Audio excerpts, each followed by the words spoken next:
For today's video guys, welcome to my vlog. Magkuha na po ta guys, mag Bible reading ta karon nga bunta guys o hapon. So anita guys sa Roma kapitulo 15 versikulo 22 ningon din hey guys ang pulong sa Ginoo. Tungod usab ni ining maong hinungdan, ako sa makadaghan nahababagan sa pag-anha diha kaninyo. Romans chapter 15 verse 22. For which cause also I have been much hindered from coming to you. Roma kapitulo 15 versikulo 23. Apan karon nga wala nay dapit niini nga mga bahin og sa nagabaton og dakong tinguha niining daghang katuigan sa pag-anha diha kaninyo. Romans chapter 15 verse 23. But now having no more place in these parts, and having a great desire these many years to come unto you. Roma kapitulo 15 versikulo 24.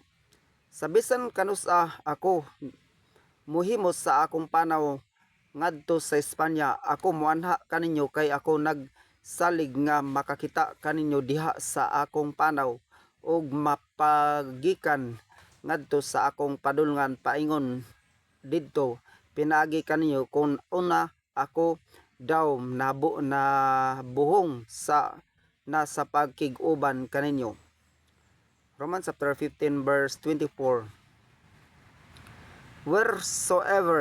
Whensoever I take my journey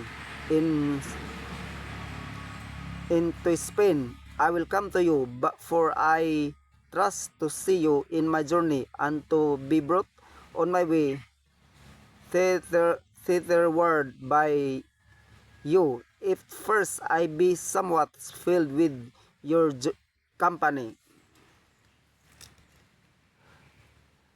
Roma kapitulo 15 versikulo 25.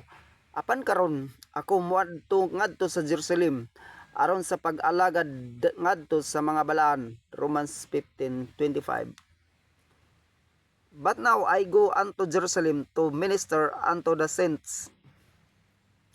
Roma kapitulo 15 versikulo 26. Kini nakapahimuot kanila nga mga taga Macedonia ug Akaya sa paghimo og linain nga amot alang sa mga kabus nga balaan nga anaa sa Jerusalem. Romans chapter 15 verse 26. For it hath placed them of Macedonia and Achaia make a certain contribution for the poor saints which are at Jerusalem. Roma kapitulo 15 versikulo 27. Sa pagkatinod kini nakapahimuot kanila og sila nga mga at utangan kanila kay kun ang mga hintil nahimong mga umalambit sa ilang espirituhanong mga butang, ang ilang katungdanan mausab ang pagpangalagad ngadto kanila sa unodnon nga mga butang. Romans 15 verse 27. It hath placed them verily under these debtors they are. For if the Gentiles have been made partakers of their spiritual things, their duty is also to minister unto them in carnal things. Roma kapitulo 15 versikulo 28. Busa sa diha nga ako nakahimo na kiniinis og nakasilyo na ngadto kanila niini nga bunga, ako muhapit kaninyo pagpaingon sa Espanya. Romans 15:28. When therefore I have performed this and have sold to them this fruit, I will come by you into Spain.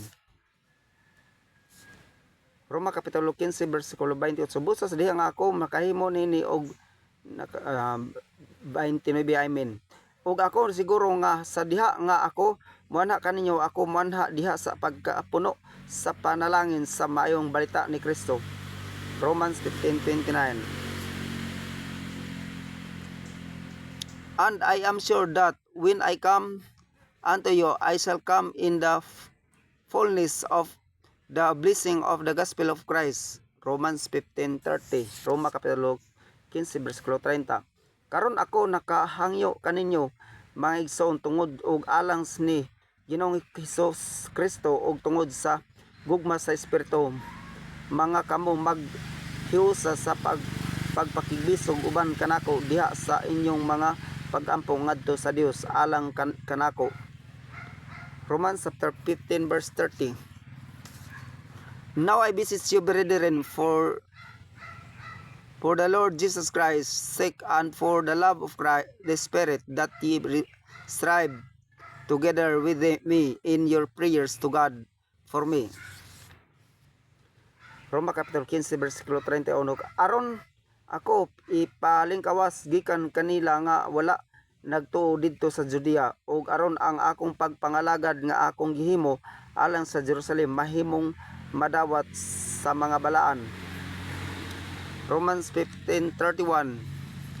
Then I may be delivered from them that do not believe in Judea, and that my service which I have for Jerusalem may be accepted of the saints.